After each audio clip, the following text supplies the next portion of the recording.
Hey everyone, Dana hier. Ja, auch Äpfel. Auch Äpfel sind in Deutschland und in den USA anders.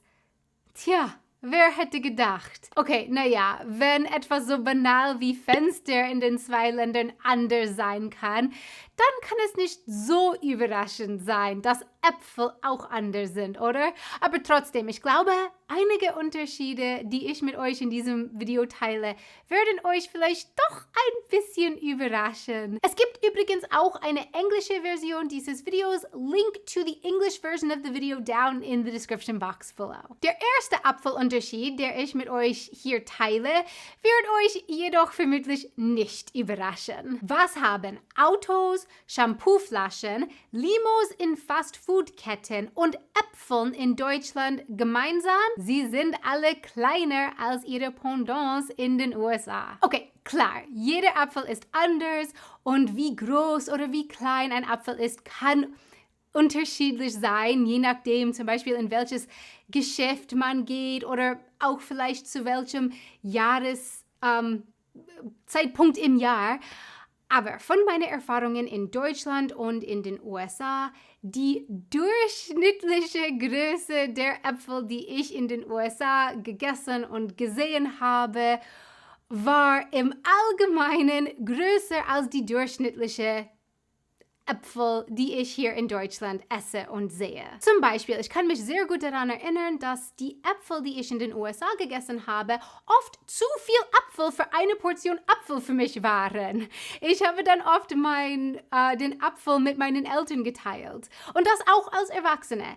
Hier in Deutschland hingegen finde ich, dass die Äpfel entweder genau das richtige Menge Apfel für mich sind oder manchmal auch sogar ein Tick zu klein für mich sind. Also zum Beispiel dieser Apfel hier, der hat Stefan hier in Deutschland gekauft und für mich, ich glaube, es ist ein bisschen zu klein. Also ich kann mir vorstellen, wenn ich diesen Apfel esse, was ich nach diesem Videodreh mache, ich kann mir vorstellen, es ist für mich ein bisschen zu klein. Wenn ich fertig damit bin, ich glaube, ich werde noch ein bisschen mehr Apfel wollen. Aber manchmal sind die Äpfel in Deutschland auch für mich perfekt, also die perfekte Menge.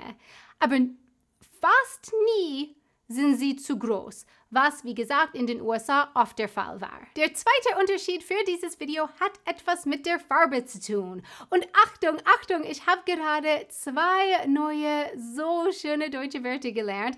Und zwar farbenfroh und farbenfreudig wird wörtlich color happy und color joyful. Wie ich es aber verstanden habe, bedeuten beide Wörter so viel wie colorful, also bunt, oder? Color happy and color joyful für colorful. Das liebe ich. Also ja, was habe ich bemerkt?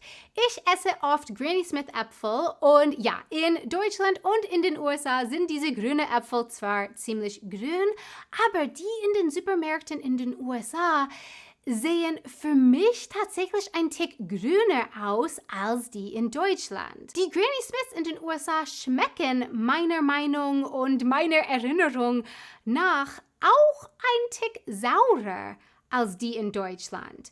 Könnte das sein?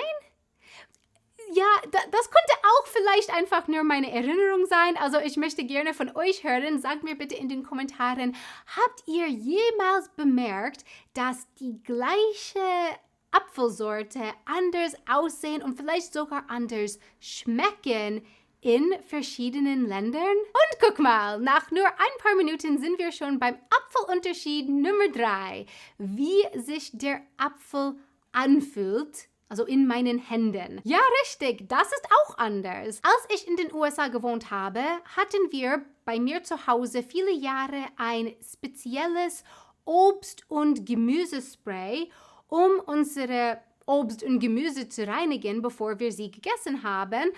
Zum Beispiel die Äpfel, weil die Äpfel, die wir vom Laden gekauft haben, oft außen ziemlich waxy waren. Ich bin mir nicht sicher, was waxy auf Deutsch ist. Das Wörterbuch sagt wachsartig, aber das Wort kenne ich nicht. Aber ja, viele der Äpfel, die ich in den USA gegessen habe, fühlten sich wachsartig an, wenn ich sie in der Hand hatte. Und sie waren auch oft ein bisschen glänzender als die Äpfel, die ich normalerweise in Deutschland esse. Dieser Apfel zum Beispiel hat Stefan in einem Supermarkt hier in München gekauft und es fühlt sich nicht wachsartig an, wie bei den Äpfeln, die ich in den USA gegessen habe, als ich da gewohnt habe. Das hier ist übrigens kein Bio-Apfel und ja, es fühlt sich sanft an, aber nicht unbedingt wachsartig. Ich muss aber gestehen, es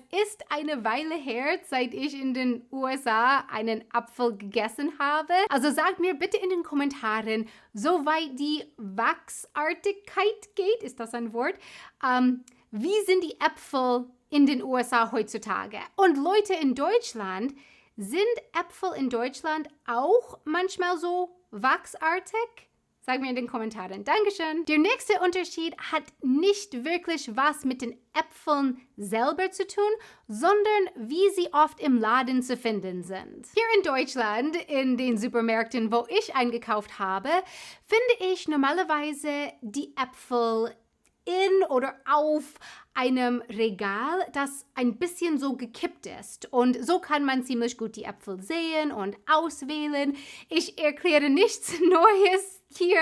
Dies ist ein typisches Obst- und Gemüseregal, was man oft im Laden sieht. Und ich habe auch das Gefühl, dass ich vor allem die Äpfel eher am Rand der Obst- und Gemüseabteilung gesehen habe und nicht in der Mitte. In den USA habe ich auch die Äpfel ziemlich oft in einem gekippten Regal gesehen. Aber in den USA habe ich auch etwas gesehen, was ich meine, nie in Deutschland gesehen zu haben. Manchmal in den USA waren die Äpfel in Supermärkten in der Mitte der Obst- und Gemüseabteilung und zwar gestapelt wie einen kleinen Apfelpyramide. Wie gesagt, das war nicht immer der Fall, aber manchmal schon. Und ich meine nicht in Deutschland. Leute in den USA, gibt es so eine Apfelpyramide, wo du einkaufst? Sag mir bitte in den Kommentaren. Und der letzte Apfelunterschied für dieses Video ist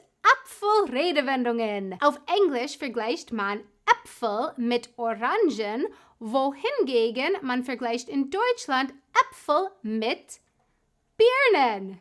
Nein, Scherz, nicht diese Art von Birnen, sondern so eine Birne. Auf Englisch gibt es auch die Redewendung to be the apple of someone's eye. Und vielleicht wisst ihr es schon von, wie ich es gesagt habe, to be the apple of someone's eye. Es hat was mit der Liebe zu tun. Wie würde man das aber wörtlich auf Deutsch sagen? To be the apple of someone's eye. Der Apfel von dem Auge von jemandem sein. Fragezeichen, Fragezeichen. Anyway, ich meine, diese Redewendung existiert nicht auf Deutsch, aber ja, es bedeutet so viel wie, dass die eine Person die andere Person liebt. Und vielleicht wisst ihr auch schon, von wie ich es sage, to be the apple of someone's eye. Für mich ist diese Redewendung ein bisschen zu kitschig, ein bisschen zu dramatisch irgendwie. Oh, this person. The apple of my eye. Ich weiß nicht. Es ist zu viel. Auf Deutsch gibt es die Redewendung in den sauren Apfel beißen, was nicht wörtlich auf Englisch existiert, to bite in the sour apple, nein, aber auf Englisch wäre das to grin and bear it oder mit beißen, to bite the bullet. Online habe ich auch die Redewendung für einen Apfel und ein Ei gefunden.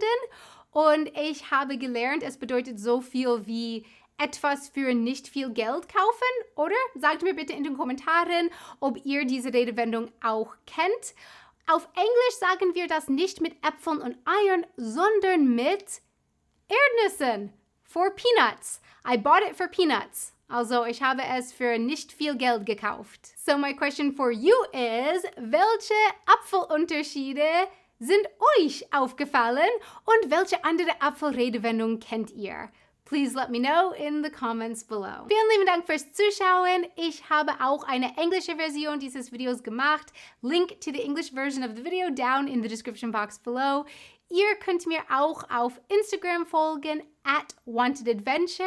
Ich mache normalerweise meine Instagram-Stories auf Deutsch und ein sehr, sehr, sehr großes Dankeschön an unsere Patrons bei Patreon. vielen, vielen, vielen lieben Dank für eure Unterstützung. Thank you so much. Until next time, auf Wiedersehen.